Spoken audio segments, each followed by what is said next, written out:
There's no leadership. Usually when you have a student movement or any movement, there's a leader, there's a sub-leader, they have instruction. There are no instructions.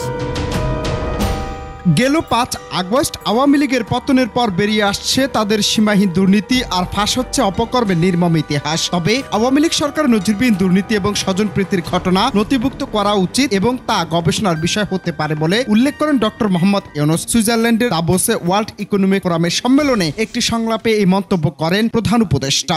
Recorded someplace, studied how governments can do that kind of plundering. Highway robbery, sitting in the government, running the machine, and still claiming to be a civilized society.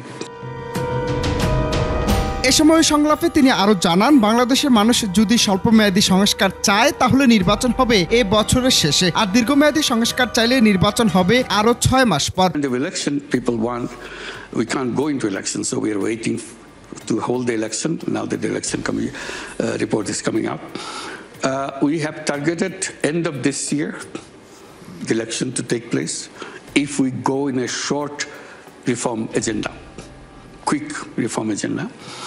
If people say no, we need a longer list of agenda reform, then we need another 6 months.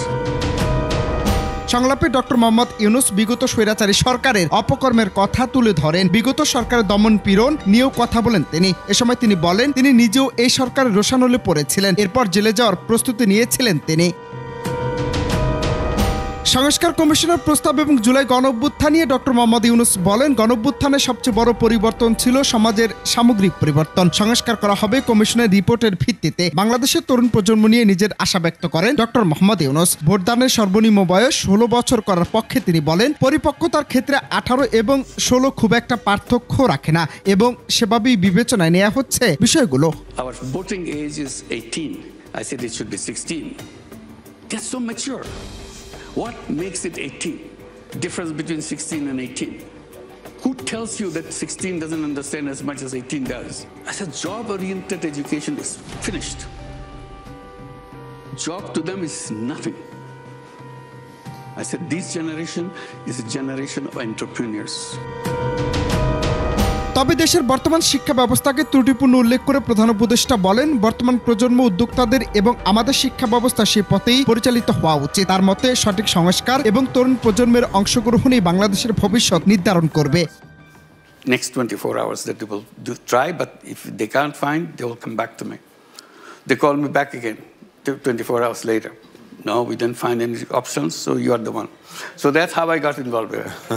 That's why I'm here. So that I thought.